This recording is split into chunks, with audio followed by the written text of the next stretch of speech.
The night the city went dark, no one knew a storm was coming, not just in the skies, but in fate itself. It was just past midnight when the power grid failed. The hospital on Ridgewood Avenue flickered once, then fell into a chilling silence. Heart monitors blinked out, ventilators wheezed to a stop. Panic began to build. Backup generators were supposed to kick in. They didn't. The hospital administrator, Drive, Raza, turned pale as he stared out at the city skyline, an endless sea of darkness. Lives were at stake. ICU patients, premature babies, surgeries midway. Every second was critical. In a small garage 3 blocks away, 19-year-old Zara Khan was finishing up her last repair job of the day. Grease-stained hands, hoodie too big for her frame, a radio playing low-volume jazz. She liked to keep to herself. No one really noticed her. She preferred it that way. But when the lights went out and the city fell quiet, she looked up. Zara had always had a strange sensitivity to mechanical sounds. She could tell you the health of an engine just by listening to it. As a child, she'd taken apart her toys, her clock, even her father's broken typewriter. Everyone called her the Tinker Girl, a label meant with affection, but also a little mockery. Her genius was never really seen, just tolerated. Her father, once a respected electrical engineer, had died when she was 12, trying to fix a government-powered transformer during a similar blackout. The loss pushed her mother into silence, and Zara into machines. It was how she coped. It was how she survived. As she stepped out of her garage that night, she noticed something off. The hum of emergency generators, none. The silence wasn't just eerie. It was dangerous. Then she heard it, sirens in the distance, but they weren't moving. Stuck, trapped, and then, a scream. From the shadows came a woman running toward her. The hospital, they need help.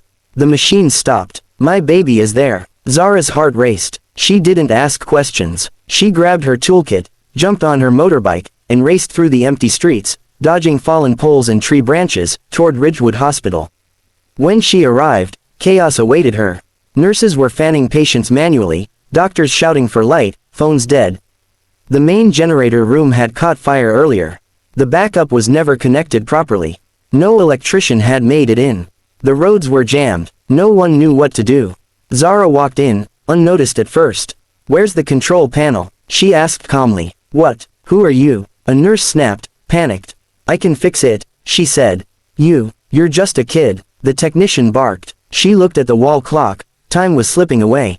Please, she said. If I'm wrong, throw me out. But if I'm right, you save lives. Something in her voice, calm but urgent, pierced the noise. The nurse pointed the way. Zara entered the dark, narrow generator room. The smell of burnt plastic hit her like a wall.